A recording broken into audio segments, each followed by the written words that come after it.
Hello friends, welcome to my channel. ಇವತ್ತಿನ ಈ ವಿಡಿಯೋದಲ್ಲಿ ನಾವು ಇಂಗ್ಲಿಷ್ನಲ್ಲಿ ಯಾವ ರೀತಿ ಕ್ವಶನ್ ಕೇಳುವುದು ಮತ್ತು ಅದನ್ನು ಯಾವ ರೀತಿ ಇಂಗ್ಲಿಷ್ನಲ್ಲಿ ಆನ್ಸರ್ ಮಾಡುವುದು ಅನ್ನೋದು ಕಂಪ್ಲೀಟ್ಲಿ ಈ ವಿಡಿಯೋದಲ್ಲಿ ಕಲಿತಾ ಇದ್ದೀವಿ. ಅದಕ್ಕೋಸ್ಕರ ಈ ವಿಡಿಯೋನಿಂದ ನಿಮಗೆ ಇಂಗ್ಲಿಷ್ ಕಲೀಲಿಕ್ಕೆ ತುಂಬಾನೇ ಹೆಲ್ಪ್ ಆಗುತ್ತೆ. ಅದಕ್ಕೋಸ್ಕರ ಈ ವಿಡಿಯೋವನ್ನು ಕಂಪ್ಲೀಟ್ಲಿ ನೋಡಿ. Without get any more time, let's start the video. First question ಈ ರೀತಿಯಾಗಿದೆ. Where do you live? ನೀವು ಎಲ್ಲಿ ವಾಸಿಸುತ್ತೀರಾ? ನಿಮಗೆ ಇಂಗ್ಲಿಷ್ನಲ್ಲಿ ಯಾರಾದರೆ ಈ ರೀತಿ ಕ್ವಶನ್ ಕೇಳಿದರೆ ವೇರ್ ಡು ಯು ಲಿವ್ ಅಂತ, ನೀವು ಎಲ್ಲಿ ಇರುತ್ತೀರೋ ಅದನ್ನು ನಾವು ಇಲ್ಲಿ ಹೇಳಬೇಕಾಗತ್ತೆ. ಈ ರೀತಿ, for example, I live in Mumbai, ನಾನು ಮುಂಬೈನಲ್ಲಿ ವಾಸಿಸುತ್ತಿದ್ದೇನೆ. I live in Kalaburagi, I live in Gulbarga, I live in Karnataka, ಈ ರೀತಿ. ನೆಕ್ಸ್ಟ್ ಒನ್, ನೀವು ಹುಟ್ಟಿದು ಎಲ್ಲಿ? Where were you born? I was born in Bangalore, ನಾನು ಬೆಂಗಳೂರಿನಲ್ಲಿ ಹುಟ್ಟಿದ್ದೇನೆ. I was born in Bangalore. ನೀವು ಹೇಗಿದ್ದೀರಿ? How are you? I am fine ಅಥವಾ ಐ ಆಮ್ ಗುಡ್ ಅನ್ನು ಕೂಡ ಹೇಳ್ಬೋದು. ನಾನು ಚೆನ್ನಾಗಿದ್ದೇನೆ. I am fine, I am good. How are you? I am fine. Next question ಈ ರೀತಿಯಾಗಿದೆ. What time does it start? ಇದು ಎಷ್ಟು ಹೊತ್ತಿಗೆ ಆರಂಭವಾಗುತ್ತದೆ? What time does it start? It starts 8 o'clock. It starts 8 o'clock. ಇದು 8 ಗಂಟೆಗೆ ಆರಂಭವಾಗುತ್ತದೆ. ನೆಕ್ಸ್ಟ್ ಒನ್, ನೀವು ಯಾರನ್ನು ಮಾತನಾಡಲು ಬಯಸುತ್ತೀರಿ? whom do you like to speak? I would like to talk with Satish.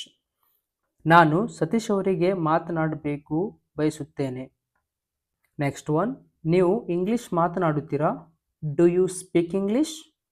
ಒಂದು ವೇಳೆ ನಿಮಗೆ ಇಂಗ್ಲಿಷ್ ಮಾತನಾಡಲಿಕ್ಕೆ ಬರ್ತಿದೆ ಅಂತ ತಿಳ್ಕೊಳ್ಳಿ, ಅವಾಗ ನಾವು ಈ ರೀತಿ ಹೇಳಬೇಕು, yes I can speak English ಅಂತ. ಬಟ್ ಲಿಟಲ್ ಬಿಟ್, ಸ್ವಲ್ಪ ಬರುತ್ತೆ ಅಂತ ಹೇಳಲಿಕ್ಕೆ a little but not well, ಈ ರೀತಿ ಹೇಳಬೇಕು. ಸ್ವಲ್ಪ ಆದರೆ ಚೆನ್ನಾಗಿಲ್ಲ. Okay, a little but not well. Next one, how much money do you have? ನಿಮ್ಮ ಬಳಿ ಎಷ್ಟು ಹಣವಿದೆ ಅಂತ ಕೇಳಲಿಕ್ಕೆ ಇಂಗ್ಲಿಷ್ನಲ್ಲಿ ಈ ರೀತಿ ಕ್ವಶನ್ ಕೇಳಬೇಕು. How much money do you have? I have 100 rupees. ನನ್ನ ಬಳಿ 100 ರೂಪಾಯಿ ಇದೆ. I have 100 rupees. ನಿಮ್ಮ ಹತ್ರ ಎಷ್ಟು ದುಡ್ಡು ಇರುತ್ತೇನೋ ಅಷ್ಟು ದುಡ್ಡನ್ನು ಇಲ್ಲಿ ಹೇಳಬೇಕಾಗತ್ತೆ. I have 500 rupees. I have 1000 rupees, ಈ ರೀತಿ. Are you ready? ನೀವು ತಯಾರಾಗಿದ್ದೀರಾ? Are you ready? Yes I am ready. ಹೌದು, ನಾನು ತಯಾರಾಗಿದ್ದೀನಿ. Yes I am ready. What is your profession? ನಿಮ್ಮ ವೃತ್ತಿ ಏನು? ನೀವೇನು ಕೆಲಸ ಮಾಡುತ್ತೀರಿ ಅಂತ ಹೇಳಲಿಕ್ಕೆ ಇಂಗ್ಲೀಷ್ನಲ್ಲಿ ಈ ರೀತಿ ಕೇಳ್ತೀವಿ. What is your profession? I am a doctor. ನಾನು ಒಬ್ಬ ವೈದ್ಯ. ನೀವು ಯಾವ ಪ್ರೊಫೆಷನ್ನಲ್ಲಿ ಇರ್ತೀರೋ ಅದನ್ನು ನೀವು ಇಲ್ಲಿ ಹೇಳಬೇಕಾಗುತ್ತೆ. I am a lawyer, I am a student, I am a teacher, ಈ ರೀತಿ. Are you happy today? ನೀನು ಇಂದು ಸಂತೋಷವಾಗಿದೆಯಾ? Are you happy today? Yes I am happy. ಹೌದು, ನಾನು ಸಂತೋಷವಾಗಿದ್ದೀನಿ. Next question, where are you from? Most common question ಇದು. ನೀವು ಎಲ್ಲಿನವರು ಅಂತ ಕೇಳಲಿಕ್ಕೆ ಇಂಗ್ಲೀಷ್ನಲ್ಲಿ ಈ ರೀತಿ ಕೇಳ್ತೀವಿ, ವೇರ್ ಆರ್ ಯು ಫ್ರಾಮ್? ಇದಕ್ಕೆ ಈ ರೀತಿ ನಾವು ಇಂಗ್ಲೀಷ್ನಲ್ಲಿ ಆನ್ಸರ್ ಕೊಡಬೇಕು. I am from Karnataka. ನಾನು ಕರ್ನಾಟಕದವ.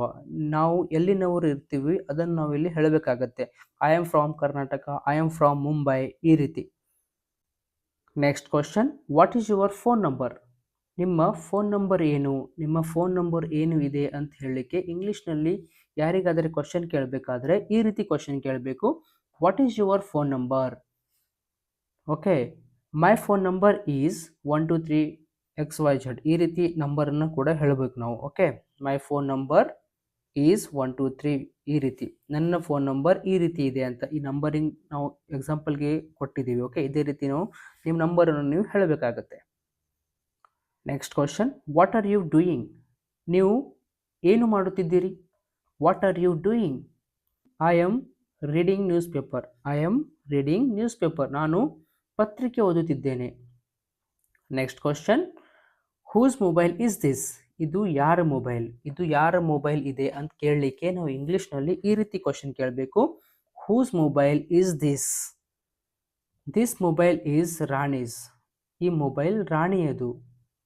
This mobile is Rahul's. This mobile is Chetan's. ಈ ರೀತಿ ನಾವು ಹೇಳ್ಬೋದು. Next question, how many children do you have? ನಿಮಗೆ ಯಾರಾದರೂ ಈ ರೀತಿ ಕ್ವಶನ್ ಕೇಳಿದರೆ ಇಂಗ್ಲೀಷ್ನಲ್ಲಿ ನಾವು ಇದಕ್ಕೆ ಇಂಗ್ಲೀಷ್ನಲ್ಲಿ ಯಾವ ರೀತಿ ಆನ್ಸರ್ ಮಾಡಬೇಕು ನೋಡಿ. For example, how many children do you have ಅಂತ ಅಂದರೆ ನಿಮಗೆ ಎಷ್ಟು ಜನ ಮಕ್ಕಳಿದ್ದಾರೆ ಅಂತ ಯಾರಾದರೂ ಕೇಳಿದರೆ ನಾವು ಇದಕ್ಕೆ ಇಂಗ್ಲೀಷ್ನಲ್ಲಿ ಈ ರೀತಿ ಆನ್ಸರ್ ಮಾಡಬೇಕು. I have 2 children. ನನಗೆ 2 ಮಕ್ಕಳಿದ್ದಾರೆ. For example, I have 3 children. ಈ ರೀತಿನೂ ಕೂಡ ಹೇಳ್ಬೋದು, ನನಗೆ 3 ಮಕ್ಕಳಿದ್ದಾರೆ ಅಂತ ಹೇಳಲಿಕ್ಕೆ. Next question, are you married? ನೀವು ಮದುವೆ ಆಗಿದ್ದೀರಾ? Are you married? ಒಂದು ವೇಳೆ ನೀವು ಮದುವೆ ಆಗಿದ್ದರೆ ಇದಕ್ಕೆ ಈ ಕ್ವಶನಿಗೆ ಈ ರೀತಿ ಆನ್ಸರ್ ಮಾಡಬೇಕು. Yes, I am married. ಹೌದು, ನಾನು ಮದುವೆ ಆಗಿದ್ದೀನಿ. ಒಂದು ವೇಳೆ ನೀವು ಮದುವೆ ಆಗಿದ್ದಿಲ್ಲ ಅಂತ ತಿಳ್ಕೊಳ್ಳಿ, ಅವಾಗ ನಾವು ಈ ರೀತಿ ಆನ್ಸರ್ ಮಾಡಬೇಕು. No, I am not married. Next question ಈ ರೀತಿ ಇದೆ, when do you arrive home? ನೀವು ಯಾವಾಗ ಮನೆಗೆ ಬರುತ್ತೀರಿ? ನೀವು ಯಾವಾಗ ಮನೆಗೆ ಬರುತ್ತೀರಿ ಅಂತ ಕೇಳಲಿಕ್ಕೆ ಇಂಗ್ಲೀಷ್ನಲ್ಲಿ ಈ ರೀತಿ ಕೇಳಬೇಕು, when do you arrive home? ಈ ಕ್ವಶನಿಗೆ ಈ ರೀತಿ ಆನ್ಸರ್ ಮಾಡಬೇಕು, I will arrive at 7 PM. ನಾನು 7 ಗಂಟೆಗೆ ಬರುತ್ತೇನೆ. ನಾನು ಸಂಜೆ 7 ಗಂಟೆಗೆ ಬರುತ್ತೇನೆ ಅಂತ ಹೇಳಲಿಕ್ಕೆ 7 PM ಅಂತೀವಿ. Okay, I will arrive at 7 PM. Next question ಈ ರೀತಿಯಾಗಿದೆ, when do you go to office? ನೀವು ಯಾವಾಗ ಆಫೀಸಿಗೆ ಹೋಗುತ್ತೀರಿ? ನೀವು ಯಾವಾಗ ಕಚೇರಿಗೆ ಹೋಗುತ್ತೀರಿ ಅಂತ ಹೇಳಲಿಕ್ಕೆ ಇಂಗ್ಲೀಷ್ನಲ್ಲಿ ನಾವು ಈ ರೀತಿ ಕ್ವಶನ್ ಕೇಳಬೇಕು, when do you go to office? ನೀವು ಆಫೀಸಿಗೆ ಯಾವಾಗ ಹೋಗುತ್ತೀರಿ? ಇದಕ್ಕೆ ಈ ರೀತಿ ನಾವು ಆನ್ಸರ್ ಮಾಡಬೇಕು. ನೀವು ಯಾವಾಗ ಆಫೀಸಿಗೆ ಹೋಗುತ್ತೀರಿ ಆ ಟೈಮನ್ನು ನೀವು ಇಲ್ಲಿ ಹೇಳಬೇಕಾಗತ್ತೆ. I go to office morning at 9 PM. I go to office morning at 9 AM. ನಾನು ಮುಂಜಾನೆ 9 ಗಂಟೆಗೆ ಕಚೇರಿಗೆ ಹೋಗುತ್ತೇನೆ. Next one, who is your best friend? ನಿಮ್ಮ ಉತ್ತಮ ಸ್ನೇಹಿತ ಯಾರು? Who is your best friend? My best friend is Virat. Virat is my best friend. Virat is my best friend. Virat ನನ್ನ ಆತ್ಮೀಯ ಗೆಳೆಯ ಇದ್ದಾನೆ. ನೆಕ್ಸ್ಟ್ ಕ್ವಶನ್ ಈ ರೀತಿಯಾಗಿದೆ, what does your mother do? ನಿಮ್ಮ ತಾಯಿ ಏನು ಮಾಡುತ್ತಾರೆ? What does your mother do? C is a home maker. ಅವರು ಗೃಹಿಣಿ. ನೆಕ್ಸ್ಟ್ ಕ್ವಶನ್ ಈ ರೀತಿಯಾಗಿದೆ, what does your father do? ನಿಮ್ಮ ತಂದೆ ಏನು ಮಾಡುತ್ತಾರೆ? ನಿಮ್ಮ ತಂದೆ ಏನು ಕೆಲಸ ಮಾಡುತ್ತಾರೆ ಅಂತ ಕೇಳಲಿಕ್ಕೆ ಇಂಗ್ಲೀಷ್ನಲ್ಲಿ ಈ ರೀತಿ ಕೇಳಬೇಕು, what does your father do? My father is a farmer. ನನ್ನ ತಂದೆ ಒಬ್ಬ ರೈತ. ನಿಮ್ಮ ತಂದೆ ಏನು ಕೆಲಸ ಮಾಡ್ತಾರೋ ಅದನ್ನು ನೀವು ಇಲ್ಲಿ ಹೇಳಬೇಕಾಗುತ್ತೆ. My father is a doctor. My father is a lawyer. My father is a farmer. ಈ ರೀತಿ. ನೆಕ್ಸ್ಟ್ ಕ್ವಶನ್ ಈ ರೀತಿಯಾಗಿದೆ, ವಾಟ್ ಡು ಯು ಡೂ? ನೀವು ಏನು ಮಾಡುತ್ತೀರಿ? What do you do? I am a student. ನಾನು ಒಬ್ಬ ವಿದ್ಯಾರ್ಥಿ ಇದ್ದೇನೆ. I am a student. Next question, how old are you? Most common question ಇದು. ನಿಮಗೆ ಯಾರಾದರೂ ಕೇಳಿದರೆ ನಿಮ್ಮ ವಯಸ್ಸು ಎಷ್ಟು ಇದೆ ಅಂತ ಕೇಳಲಿಕ್ಕೆ ಇಂಗ್ಲೀಷ್ನಲ್ಲಿ ಹೌ ಓಲ್ಡ್ ಆರ್ ಯು ಅಂತೀವಿ. ಇದಕ್ಕೆ ನಾವು ಇಂಗ್ಲೀಷ್ನಲ್ಲಿ ಈ ರೀತಿ ಆನ್ಸರ್ ಮಾಡ್ತೀವಿ, ಐ ಆಮ್ 20 years old. ನಿಮಗೆ ಎಷ್ಟು ವಯಸ್ಸು ಇರುತ್ತನೋ ಅದನ್ನು ನೀವು ಇಲ್ಲಿ ಹೇಳಬೇಕಾಗತ್ತೆ. I am 20 years old. ನನಗೆ 20 ವರ್ಷ. I am 30 years old. ನನಗೆ 30 ವರ್ಷ ಇದೆ. ಈ ರೀತಿ ನೀವು ಈ ಕ್ವಶನಿಗೆ ಆನ್ಸರ್ ಮಾಡಬೇಕು. ಓಕೆ, ನೆಕ್ಸ್ಟ್ ಒನ್ ಈ ರೀತಿಯಾಗಿದೆ, ವೇರ್ ಆರ್ ಯು ಗೋಯಿಂಗ್? ನೀವು ಎಲ್ಲಿಗೆ ಹೋಗುತ್ತಿದ್ದೀರಿ? Where are you going? I am going to market. ನಾನು ಮಾರುಕಟ್ಟೆಗೆ ಹೋಗುತ್ತಿದ್ದೇನೆ. I am going to market. Next one, what is your name? ಇದು ಎಲ್ಲರಿಗಿಂತ ಕಾಮನ್ ಕ್ವಶನ್ ಇದೆ. ಓಕೆ, ನಿನ್ನ ಹೆಸರೇನು? ನಮಗೆ ಯಾರಾದರೂ ಕೇಳಿದರೆ ನಿನ್ನ ಹೆಸರು ಏನು ಇದೆ ಅಂತ ಹೇಳಲಿಕ್ಕೆ ವಾಟ್ ಈಸ್ ಯುವರ್ ನೇಮ್ ಅಂತ ಕೇಳ್ತಾರೆ. ಇದಕ್ಕೆ ನಾವು ಇಂಗ್ಲೀಷ್ನಲ್ಲಿ ಈ ರೀತಿ ಆನ್ಸರ್ ಮಾಡಬೇಕು, ಮೈ ನೇಮ್ ಈಸ್ ಅಪ್ಪು.